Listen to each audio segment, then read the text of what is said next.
दोस्तों, आज हम दुनिया के ऐसे एकलौते शख्स के बारे में बात करेंगे जिनके हिटर्स ना के बराबर ही ने। लोग भारत में तो पूछते ही है, लेकिन भारत के बाहर तो इनके नाम का डंका बजता है। ये बात उनकी हो रही है स्वामी विवेकानंद जी की। आज की वीडियो ये महान व्यक्ति के नाम। वीडियो को आगे देखने से पहले हमारे नॉलेज ऑफ प्लेटफॉर्म इस यूट्यूब चैनल को सब्सक्राइब कीजिए और बेल आइकॉन को क्लिक कीजिए। स्वामी विवेकानंद 12 जनवरी 1863, 4 जुलाई 1902 वेदांत के विख्यात और प्रभावशाली आध्यात्मिक गुरु थे। उनका वास्तविक नाम नरेंद्र नाथ दत्त था। उन्होंने अमेरिका स्थित शिकागो में सन 1893 में आयोजित विश्व धर्म महासभा में भारत की ओर से सनातन धर्म का प्रतिनिधित्व किया था। उन्होंने रामकृष्ण मिशन की स्थापना की थी, जो आज भी अपना काम कर रहा है। वे रामकृष्ण परमहंस के सुयोग्य शिष्य थे। उन्हें 2 मिनट का समय दिया गया था, किंतु उन्हें प्रमुख रूप से उनके भाषण का आरंभ मेरे अमेरिकी बहनों एवं भाइयों के साथ करने के लिए जाना जाता है। उनके संबोधन के इस प्रथम वाक्य ने सबका दिल जीत लिया था। कलकत्ता के एक कुलीन बंगाली कायस्थ परिवार में जन्मे विवेकानंद आध्यात्मिकता की ओर झुके हुए थे। वे अपने गुरु रामकृष्ण देव से काफी प्रभावित थे, जिनसे उन्होंने सीखा कि सारे जीवों में स्वयं परमात्मा का ही अस्तित्व है। इसलिए मानव जाति अथवा जो मनुष्य दूसरे जरूरतमंदों की मदद करता है या सेवा द्वारा परमात्मा की भी सेवा की जा सकती है। रामकृष्ण की मृत्यु के बाद विवेकानंद ने बड़े पैमाने पर भारतीय उपमहाद्वीप की यात्रा की और ब्रिटिश भारत में तत्कालीन स्थितियों का प्रत्यक्ष ज्ञान प्राप्त किया। बाद में विश्व धर्म संसद 1893 में भारत का प्रतिनिधित्व करने संयुक्त राज्य अमेरिका के लिए प्रस्थान किया। विवेकानंद ने संयुक्त राज्य अमेरिका, इंग्लैंड और यूरोप में हिंदू दर्शन के सिद्धांतों का प्रसार किया और कई सार्वजनिक और निजी व्याख्यानों का आयोजन किया। भारत में विवेकानंद को एक देशभक्त सन्यासी के रूप में माना जाता है और उनके जन्मदिन को राष्ट्रीय युवा दिवस के रूप में मनाया जाता है। कहानियां। लक्ष्य पर ध्यान केंद्रित करना। एक बार स्वामी विवेकानंद अपने आश्रम में सो रहे थे कि तभी एक व्यक्ति उनके पास आया, जो कि बहुत दुखी था, और आते ही स्वामी विवेकानंद के चरणों में गिर पड़ा और बोला, महाराज, मैं अपने जीवन में खूब मेहनत करता हूँ, हर काम खूब मन लगाकर भी करता हूँ, फिर भी आज तक मैं कभी सफल व्यक्ति नहीं बन पाया। उस व्यक्ति की बातें सुनकर स्वामी विवेकानंद ने कहा, ठीक है, आप मेरे इस पालतू कुत्ते को थोड़ी देर तक घुमाकर लाए, तब तक आपके समस्या का समाधान ढूंढता हूँ। इतना कहने के बाद वह व्यक्ति कुत्ते को घुमाने के लिए चला गया और फिर कुछ समय बीतने के बाद वह व्यक्ति वापस आया तो स्वामी विवेकानंद ने उस व्यक्ति से पूछा कि यह कुत्ता इतना हाफ क्यों रहा है, जबकि तुम थोड़े से भी थके हुए नहीं लग रहे हो, आखिर ऐसा क्या हुआ? इस पर उस व्यक्ति ने कहा कि मैं तो सीधा अपने रास्ते पर चल रहा था, जबकि यह कुत्ता इधर उधर रास्ते भर भागता रहा और कुछ भी देखता तो उधर ही दौड़ जाता था, जिसके कारण यह इतना थक गया है। इस पर स्वामी विवेकानंद ने मुस्कुराते हुए कहा, बस यही तुम्हारे प्रश्नों का जवाब है। तुम्हारी सफलता की मंजिल तो तुम्हारे सामने ही होती है, लेकिन तुम अपने मंजिल के बजाय इधर उधर भागते हो, जिससे तुम अपने जीवन में कभी सफल नहीं हो पाए। ये बात सुनकर उस व्यक्ति को समझ में आ गया था कि यदि सफल होना है तो हमें अपने मंजिल पर ध्यान देना चाहिए। कहानी से शिक्षा। स्वामी विवेकानंद के इस कहानी से हमें यही शिक्षा मिलती है कि हमें जो करना है, जो कुछ भी बनना है, हम उस पर ध्यान नहीं देते हैं और दूसरों को देखकर वैसा ही हम करने लगते हैं, जिसके कारण हम अपने सफलता के लक्ष्य के पास होते हुए दूर भटक जाते हैं। इसीलिए यदि जीवन में सफल होना है तो सदा हमें अपने लक्ष्य पर ध्यान केंद्रित करना चाहिए। नारी का सम्मान। स्वामी विवेकानंद की ख्याति देश विदेश में फैली हुई थी। एक बार की बात है, विवेकानंद समारोह के लिए विदेश गए थे और उनके समारोह में बहुत से विदेशी लोग आए हुए थे। उनके द्वारा दिए गए स्पीच से एक विदेशी महिला बहुत ही प्रभावित हुई और वह विवेकानंद के पास आई और स्वामी विवेकानंद से बोली कि मैं आपसे विवाह करना चाहती हूं, ताकि आपके जैसा ही मुझे गौरवशाली पुत्र की प्राप्ति हो। इस पर स्वामी विवेकानंद बोले कि क्या आप जानती है कि मैं एक सन्यासी हूं, भला मैं कैसे विवाह कर सकता हूं? यदि आप चाहो तो मुझे आप अपना पुत्र बना लो, इससे मेरा सन्यास भी नहीं टूटेगा और आपको मेरे जैसा पुत्र भी मिल जाएगा। ये बात सुनते ही वह विदेशी महिला स्वामी विवेकानंद के चरणों में गिर पड़ी और बोली कि आप धन्य हैं, आप ईश्वर के समान हैं, जो किसी भी परिस्थिति में अपने धर्म के मार्ग से विचलित नहीं होते हैं। कहानी से शिक्षा। स्वामी विवेकानंद के इस कहानी से हमें यही शिक्षा मिलती है कि सच्चा पुरुष वही होता है जो हर परिस्थिति में नारी का सम्मान करे। प्रारंभिक जीवन। स्वामी विवेकानंद का जन्म 12 जनवरी सन 1863 विद्वानों के अनुसार मकर संक्रांति संवत 1920 को कलकत्ता में एक कुलीन कायस्थ परिवार में हुआ था। उनका औपचारिक नाम नरेंद्र नाथ दत्त था।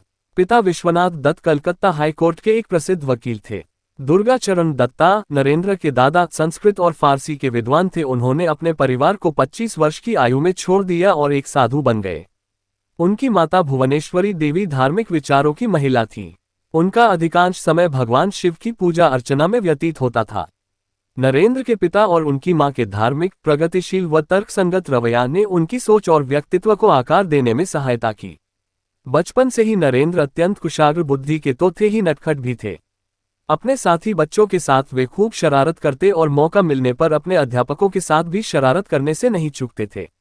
उनके घर में नियमपूर्वक रोज पूजा पाठ होता था। धार्मिक प्रवृत्ति की होने के कारण माता भुवनेश्वरी देवी को पुराण, रामायण, महाभारत आदि की कथा सुनने का बहुत शौक था। कथावाचक बराबर इनके घर आते रहते थे। नियमित रूप से भजन कीर्तन भी होता रहता था। परिवार के धार्मिक एवं आध्यात्मिक वातावरण के प्रभाव से बालक नरेंद्र के मन में बचपन से ही धर्म एवं अध्यात्म के संस्कार गहरे होते गए। माता पिता के संस्कारों और धार्मिक वातावरण के कारण बालक के मन में बचपन से ही ईश्वर को जानने और उसे प्राप्त करने की लालसा दिखाई देने लगी थी। ईश्वर के बारे में जानने की उत्सुकता में कभी कभी वे ऐसे प्रश्न पूछ बैठते थे कि इनके माता पिता और कथावाचक पंडित तक चक्कर में पड़ जाते थे। शिक्षा। सन 1871 में 8 साल की उम्र में नरेंद्रनाथ ने ईश्वर चंद्र विद्यासागर के मेट्रोपॉलिटन संस्थान में दाखिला लिया, जहां वे स्कूल गए। 1877 में उनका परिवार रायपुर चला गया। 1879 में कलकत्ता में अपने परिवार की वापसी के बाद वह एकमात्र छात्र थे जिन्होंने प्रेसिडेंसी कॉलेज प्रवेश परीक्षा में प्रथम डिवीजन अंक प्राप्त किए। वे दर्शन, धर्म, इतिहास, सामाजिक विज्ञान, कला और साहित्य सहित विषयों के एक उत्साही पाठक थे। इनकी वेद, उपनिषद, भगवद गीता, रामायण, महाभारत और पुराणों के अतिरिक्त अनेक हिंदू शास्त्रों में गहन रुचि थी। नरेंद्र को भारतीय शास्त्रीय संगीत में प्रशिक्षित किया गया था और ये नियमित रूप से शारीरिक व्यायाम में व खेलों में भाग लिया करते थे। नरेंद्र ने पश्चिमी तर्क, पश्चिमी दर्शन और यूरोपीय इतिहास का अध्ययन जनरल असेंबली इंस्टीट्यूशन, अब स्कॉटिश चर्च कॉलेज में किया। 1881 में इन्होंने ललित कला की परीक्षा उत्तीर्ण की और 1884 में कला स्नातक की डिग्री पूरी कर ली। नरेंद्र ने David Hume, Immanuel Kant, Johann Gottlieb Fichte, Baruch Spinoza, George W.H. Hegel, Arthur Schopenhauer, Auguste Comte, John Stuart Mill और चार्ल्स डार्विन के कामों का अध्ययन किया। उन्होंने स्पेंसर की किताब एजुकेशन 1860 का बंगाली में अनुवाद किया। ये हर्बर्ट स्पेंसर के विकासवाद से काफी मोहित थे। पश्चिम दार्शनिकों के अध्ययन के साथ ही इन्होंने संस्कृत ग्रंथों और बंगाली साहित्य को भी सीखा। विलियम हेस्टी महासभा संस्था के प्रिंसिपल ने लिखा, नरेंद्र वास्तव में एक जीनियस है। मैंने काफी विस्तृत और बड़े इलाकों में यात्रा की है, लेकिन उनकी जैसी प्रतिभा वाला का एक भी बालक कहीं नहीं देखा, यहाँ तक कि जर्मन विश्वविद्यालयों के दार्शनिक छात्रों में भी नहीं। अनेक बार इन्हें श्रुतिधर, विलक्षण स्मृति वाला एक व्यक्ति भी कहा गया है। आध्यात्मिक शिक्षुता, ब्रह्म समाज का प्रभाव। 1880 में नरेंद्र हिंदू धर्म में रामकृष्ण के प्रभाव से केशव चंद्र सेन की नव विधान में शामिल हुए। नरेंद्र 1884 से पहले कुछ बिंदु पर एक फ्री मसोनरी लॉज और साधारण ब्रह्म समाज, जो ब्रह्म समाज का ही एक अलग गुट था और जो केशव चंद्र सेन और देवेंद्रनाथ टैगोर के नेतृत्व में था। 1881-1884 के दौरान ये सन्स बैंड ऑफ होप में भी सक्रिय रहे, जो धूम्रपान और शराब पीने से युवाओं को हतोत्साहित करता था। ये नरेंद्र के परिवेश के कारण पश्चिमी आध्यात्मिकता के साथ परिचित हो गया था। उनके प्रारंभिक विश्वासों को ब्रह्म समाज ने, जो एक निराकार ईश्वर में विश्वास और मूर्ति पूजा का प्रतिवाद करता था, ने प्रभावित किया और सुव्यवस्थित, युक्तिसंगत, अद्वैतवादी अवधारणाओं, धर्मशास्त्र, वेदांत और उपनिषदों के एक चयनात्मक और आधुनिक ढंग से अध्ययन पर प्रोत्साहित किया। निष्ठा। एक बार किसी शिष्य ने गुरुदेव की सेवा में घृणा और निष्क्रियता दिखाते हुए नागभांसी कोढ़ी। ये देखकर विवेकानंद को क्रोध आ गया। वे अपने उस गुरु भाई को सेवा का पाठ पढ़ाते और गुरुदेव की प्रत्येक वस्तु के प्रति प्रेम दर्शाते हुए उनके बिस्तर के पास रक्त, कफ आदि से भरी थूकदानी उठाकर फेंकते थे। गुरु के प्रति ऐसी अनन्य भक्ति और निष्ठा के प्रताप से ही वे अपने गुरु के शरीर और उनके दिव्यतम आदर्शों की उत्तम सेवा कर सके, गुरुदेव को समझ सके और स्वयं के अस्तित्व को गुरुदेव के स्वरूप में विलीन कर सके और आगे चलकर समग्र विश्व में भारत के अमूल्य आध्यात्मिक भंडार की महक फैला सके। ऐसी थी उनके इस महान व्यक्तित्व की नींव में गुरु भक्ति, गुरु सेवा और गुरु के प्रति अनन्य निष्ठा, जिसका परिणाम सारे संसार ने देखा। स्वामी विवेकानंद अपना जीवन अपने गुरुदेव रामकृष्ण परमहंस को समर्पित कर चुके थे। उनके गुरुदेव का शरीर अत्यंत रुग्ण हो गया था। गुरुदेव के शरीर त्याग के दिनों में अपने घर और कुटुंब की नाजुक हालत व स्वयं के भोजन की चिंता किए बिना वे गुरु की सेवा में सतत संलग्न रहे। विवेकानंद बड़े स्वप्नदृष्टा थे। उन्होंने एक ऐसे समाज की कल्पना की थी जिसमें धर्म या जाति के आधार पर मनुष्य मनुष्य में कोई भेद न रहे। उन्होंने वेदांत के सिद्धांतों को इसी रूप में रखा। अध्यात्मवाद बनाम भौतिकवाद के विवाद में पड़े बिना भी यह कहा जा सकता है कि समता के सिद्धांत का जो आधार विवेकानंद ने दिया उनसे सबल बौद्धिक आधार शायद ही ढूंढा जा सके। विवेकानंद को युवकों से बड़ी आशाएं थीं। आज के युवकों के लिए इस ओजस्वी सन्यासी का जीवन एक आदर्श है। उनके नाना का नाम श्री नंदलाल बसु था। सम्मेलन भाषण। मेरे अमरीकी बहनों और भाइयों, आपने जिस सम्मान, सौहार्द और स्नेह के साथ हम लोगों का स्वागत किया है उसके प्रति आभार प्रकट करने के निमित्त खड़े होते समय मेरा हृदय अवर्णनीय हर्ष से पूर्ण हो रहा है।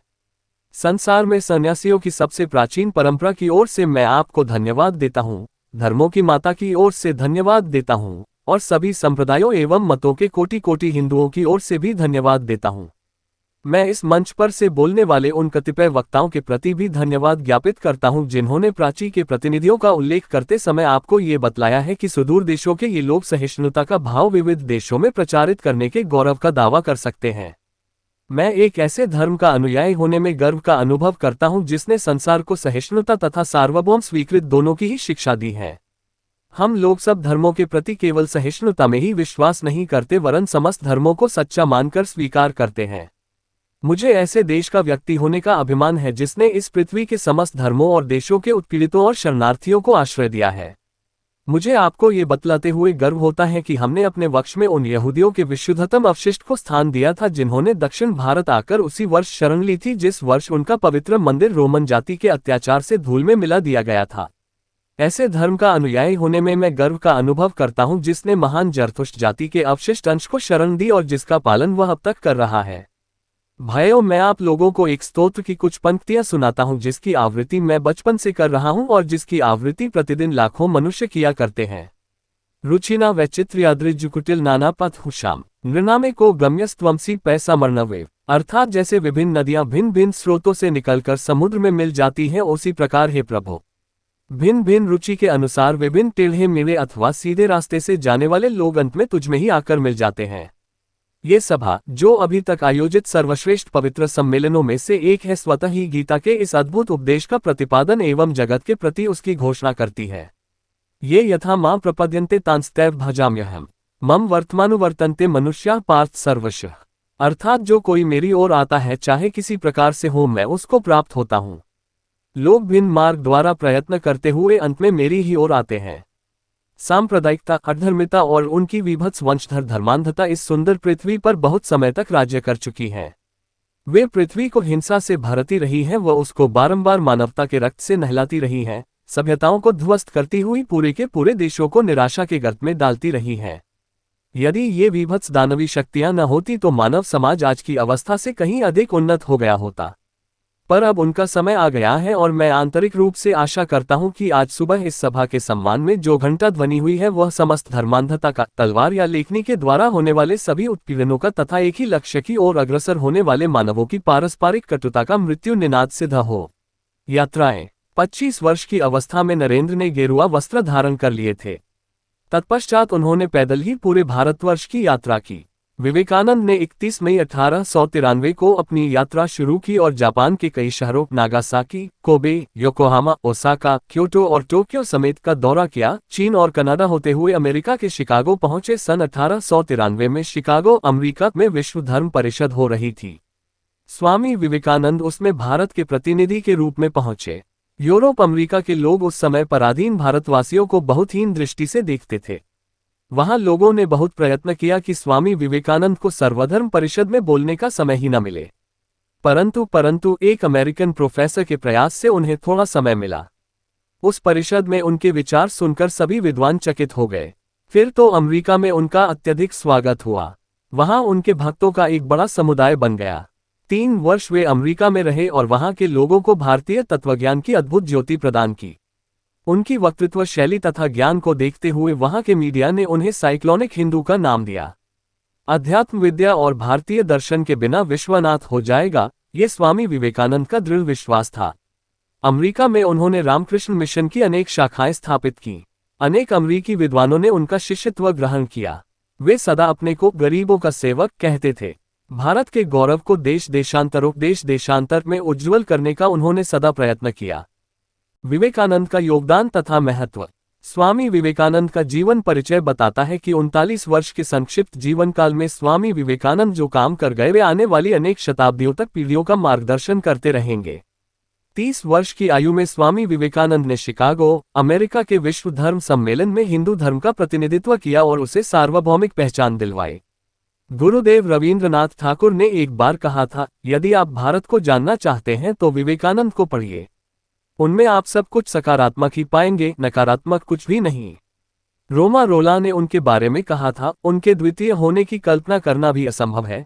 वे जहां भी गए सर्वप्रथम ही रहे। हर कोई उनमें अपने नेता का दिग्दर्शन करता था। वे ईश्वर के प्रतिनिधि थे और सब पर प्रभुत्व प्राप्त कर लेना ही उनकी विशिष्टता थी।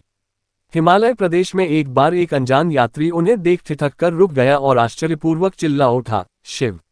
यह ऐसा हुआ मानो उस व्यक्ति के आराध्य देव ने अपना नाम उनके माथे पर लिख दिया हो। वे केवल संत ही नहीं, एक महान देशभक्त, वक्ता, विचारक, लेखक और मानव प्रेमी भी थे। अमेरिका से लौटकर उन्होंने देशवासियों का आह्वान करते हुए कहा था, नया भारत निकल पड़े मोची की दुकान से, भभुंजे के भार से, कारखाने से, हाट से, बाजार से, निकल पड़े झाड़ियों, जंगलों, पहाड़ों, पर्वतों से। और जनता ने स्वामी की पुकार का उत्तर दिया। वह गर्व के साथ निकल पड़ी। महात्मा गांधी को आजादी की लड़ाई में जो जन समर्थन मिला, वह विवेकानंद के आह्वान का ही फल था। इस प्रकार वे भारतीय स्वतंत्रता संग्राम के भी एक प्रमुख प्रेरणा के स्रोत बने। उनका विश्वास था कि पवित्र भारतवर्ष धर्म एवं दर्शन की पुण्यभूमि है। यही बड़े बड़े महात्माओं व ऋषियों का जन्म हुआ, यही संन्यास एवं त्याग की भूमि है तथा यही आदिकाल से लेकर आज तक मनुष्य के लिए जीवन के सर्वोच्च आदर्श एवं मुक्ति का द्वार खुला हुआ है। उनके कथन, उठो, जागो, स्वयं जागकर औरों को जगाओ, अपने नरजन्म को सफल करो और तब तक नहीं रुको जब तक लक्ष्य प्राप्त न हो जाए। 19वीं सदी के आखिरी वर्षों में विवेकानंद लगभग सशस्त्र या हिंसक क्रांति के जरिए भी देश को आजाद करना चाहते थे, परंतु उन्हें जल्द ही यह विश्वास हो गया था कि परिस्थितियां उन इरादों के लिए अभी परिपक्व नहीं हैं। इसके बाद ही विवेकानंद ने एकला चलो की नीति का पालन करते हुए एक परिव्राजक के रूप में भारत और दुनिया को खंगाल डाला।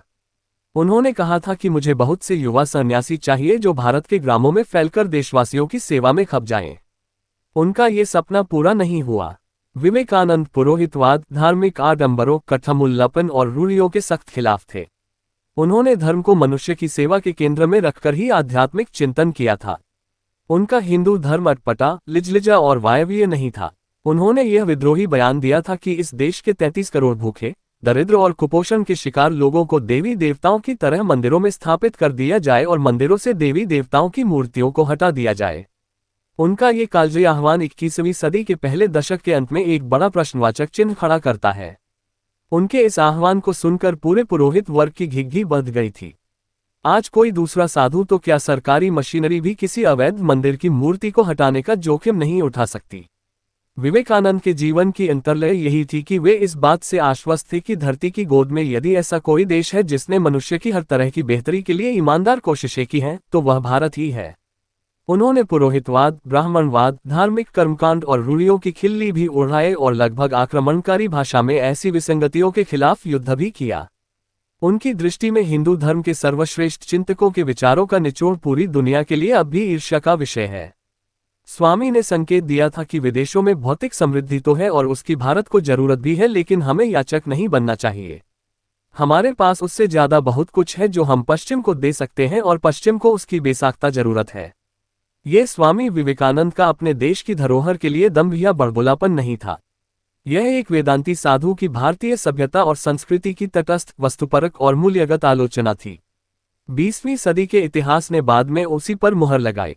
मृत्यु। विवेकानंद ओजस्वी और सारगर्भित व्याख्यानों की प्रसिद्धि विश्व भर में है।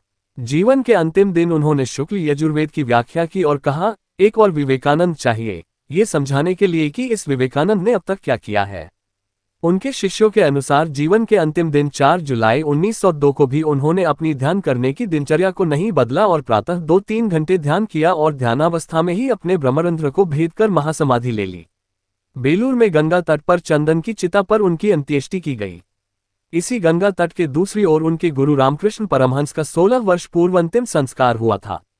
उनके शिष्यों और अनुयायियों ने उनकी स्मृति में वहां एक मंदिर बनवाया और समूचे विश्व में विवेकानंद तथा उनके गुरु रामकृष्ण के संदेशों के प्रचार के लिए 130 से अधिक केंद्रों की स्थापना की। इनका एक प्रसिद्ध कथन था, उठो जागो और लक्ष्य प्राप्ति तक मत रुको। विवेकानंद का शिक्षा दर्शन। स्वामी विवेकानंद मैकॉले द्वारा प्रतिपादित और उस समय प्रचलित अंग्रेजी शिक्षा व्यवस्था के विरोधी थे, क्योंकि इस शिक्षा का उद्देश्य सिर्फ बाबुओं की संख्या बढ़ाना था। वह ऐसी शिक्षा चाहते थे जिससे बालक का सर्वांगीण विकास हो सके। बालक की शिक्षा का उद्देश्य उसको आत्मनिर्भर बनाकर अपने पैरों पर खड़ा करना है। स्वामी विवेकानंद ने प्रचलित शिक्षा को निषेधात्मक शिक्षा की संज्ञा देते हुए कहा है कि आप उस व्यक्ति को शिक्षित मानते हैं जिसने कुछ परीक्षाएं उत्तीर्ण कर ली हो तथा जो अच्छे भाषण दे सकता हो, पर वास्तविकता यह है कि जो शिक्षा जनसाधारण को जीवन संघर्ष के लिए तैयार नहीं करती, जो चरित्र निर्माण नहीं करती, जो समाज सेवा की भावना विकसित नहीं करती तथा जो शेर जैसा साहस पैदा नहीं कर सकती, ऐसी शिक्षा से क्या लाभ।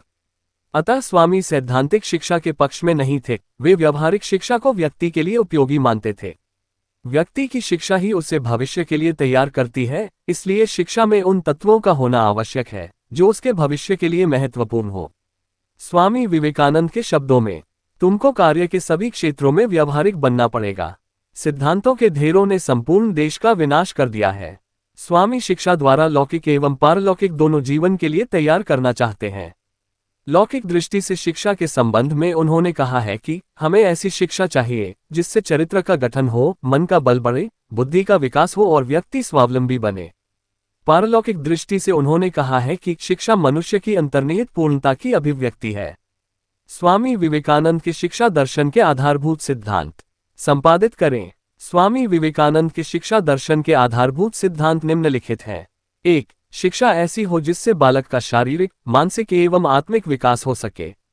2. शिक्षा ऐसी हो जिससे बालक के चरित्र का निर्माण हो, मन का विकास हो, बुद्धि विकसित हो तथा बालक आत्मनिर्भर बने। 3. बालक एवं बालिकाओं दोनों को समान शिक्षा देनी चाहिए। 4. धार्मिक शिक्षा पुस्तकों द्वारा न देकर आचरण एवं संस्कारों द्वारा देनी चाहिए। 5. पाठ्यक्रम में लौकिक एवं पारलौकिक दोनों प्रकार के विषयों को स्थान देना चाहिए। 6. शिक्षा गुरु गृह में प्राप्त की जा सकती है। 7. शिक्षक एवं छात्र का संबंध अधिक से अधिक निकट का होना चाहिए। 8. सर्वसाधारण में शिक्षा का प्रचार एवं प्रसार किया जाना चाहिए। 9. देश की आर्थिक प्रगति के लिए तकनीकी शिक्षा की व्यवस्था की जाए। 10. मानवीय एवं राष्ट्रीय शिक्षा परिवार से ही शुरू करनी चाहिए। 11. शिक्षा ऐसी हो जो सीखने वाले को जीवन संघर्ष से लड़ने की शक्ति दे। स्वामी विवेकानंद की शिक्षा पर विचार मनुष्य निर्माण की प्रक्रिया पर केंद्रित है, न कि महज किताबी ज्ञान पर। एक पत्र में वे लिखते हैं, शिक्षा क्या है? क्या वह पुस्तक विद्या है? नहीं। क्या वह नाना प्रकार का ज्ञान है? नहीं, ये भी नहीं। जिस संयम के द्वारा इच्छाशक्ति का प्रवाह और विकास वश में लाया जाता है और वह फलदायक होता है, वह शिक्षा कहलाती है। शिक्षा का उपयोग किस प्रकार चरित्र गठन के लिए किया जाना चाहिए, इस विषय में विवेकानंद कहते हैं, शिक्षा का मतलब यह नहीं है कि तुम्हारे दिमाग में ऐसी बहुत सी बातें इस तरह ठूंस दी जाएं जो आपस में लड़ने लगे और तुम्हारा दिमाग उन्हें जीवन भर में हजम न कर सके। जिस शिक्षा से हम अपना जीवन निर्माण कर सके, मनुष्य बन सके, चरित्र गठन कर सके और विचारों का सामंजस्य कर सके, वही वास्तव में शिक्षा कहलाने योग्य है। यदि तुम 5 ही भावों को हजम कर तदनुसार जीवन और चरित्र गठित कर सके हो तो तुम्हारी शिक्षा उस आदमी की अपेक्षा बहुत अधिक है जिसने एक पूरी की पूरी लाइब्रेरी ही कंठस्थ कर ली है। देश की उन्नति फिर चाहे वह आर्थिक हो या आध्यात्मिक में स्वामी शिक्षा की भूमिका केंद्रीय मानते थे। भारत तथा पश्चिम के बीच के अंतर को वे इसी दृष्टि से वर्णित करते हुए कहते हैं, केवल शिक्षा शिक्षा शिक्षा। यूरोप के बहुतेरे नगरों में घूमकर और वहां के गरीबों के भी अमन चैन और विद्या को देखकर हमारे गरीबों की बात याद आती थी और मैं आंसू बहाता था।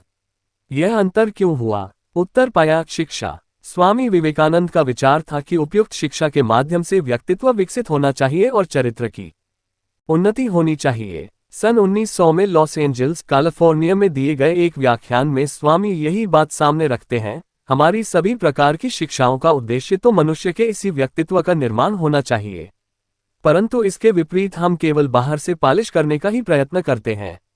यदि भीतर कुछ सार न हो तो बाहरी रंग चढ़ाने से क्या लाभ? शिक्षा का लक्ष्य अथवा उद्देश्य तो मनुष्य का विकास ही है। स्वामी विवेकानंद के अनमोल वचन। उठो जागो और तब तक नहीं रुको जब तक लक्ष्य प्राप्त नहीं हो जाता। हर आत्मा ईश्वर से जुड़ी है, करना यह है कि हम इसकी दिव्यता को पहचाने, अपने आप को अंदर या बाहर से सुधार कर। कर्म, पूजा, अंतर मन या जीवन दर्शन, इनमें से किसी एक या सब से ऐसा किया जा सकता है और फिर अपने आप को खोल दें। यही सभी धर्मों का सारांश है। मंदिर, परंपराएं, किताबें या पढ़ाई, ये सब इससे कम महत्वपूर्ण है। एक विचार लें और इसे ही अपनी जिंदगी का एकमात्र विचार बना लें। इसी विचार के बारे में सोचें, सपना देखें और इसी विचार पर जिएं। आपके मस्तिष्क, दिमाग और रगों में यही एक विचार भर जाए। यही सफलता का रास्ता है। इसी तरह से बड़े बड़े आध्यात्मिक धर्म पुरुष बनते हैं। एक समय में एक काम करो और ऐसा करते समय अपनी पूरी आत्मा उसमें डाल दो और बाकी सब कुछ भूल जाओ। पहले हर अच्छी बात का मजाक बनता है, फिर विरोध होता है और फिर उसे स्वीकार लिया जाता है। एक अच्छे चरित्र का निर्माण हजारों बार ठोकर खाने के बाद ही होता है। खुद को कमजोर समझना सबसे बड़ा पाप है। सत्य को हजार तरीकों से बताया जा सकता है, फिर भी वह एक सत्य ही होगा। बाहरी स्वभाव केवल अंदरूनी स्वभाव का बड़ा रूप है। विश्व एक विशाल व्यायामशाला है जहां हम खुद को मजबूत बनाने के लिए आते हैं। शक्ति जीवन है, निर्बलता मृत्यु है। विस्तार जीवन है, संकुचन मृत्यु है। प्रेम जीवन है, द्वेष मृत्यु है। जब तक आप खुद पर विश्वास नहीं करते तब तक आप भगवान पर विश्वास नहीं कर सकते।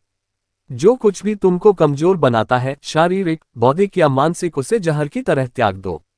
स्वामी विवेकानंद ने कहा था, चिंतन करो, चिंता नहीं, नए विचारों को जन्म दो। हम जो बोते हैं वो काटते हैं। हम स्वयं अपने भाग्य के निर्माता हैं।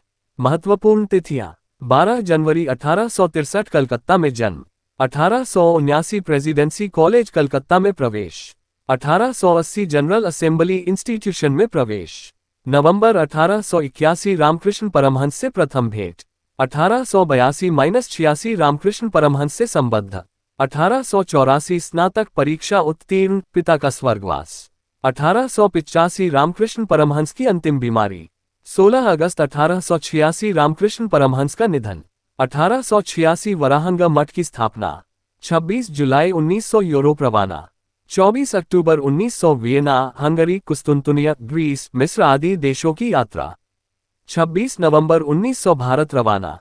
9 दिसंबर 1900 बेलूर मठ आगमन। 10 जनवरी 1901 मायावती की यात्रा। मार्च मई 1901 पूर्वी बंगाल और असम की तीर्थ यात्रा। जनवरी फरवरी 1902 बोध गया और वाराणसी की यात्रा। मार्च 1902 बेलूर मठ में वापसी। 4 जुलाई 1902 महासमाधि।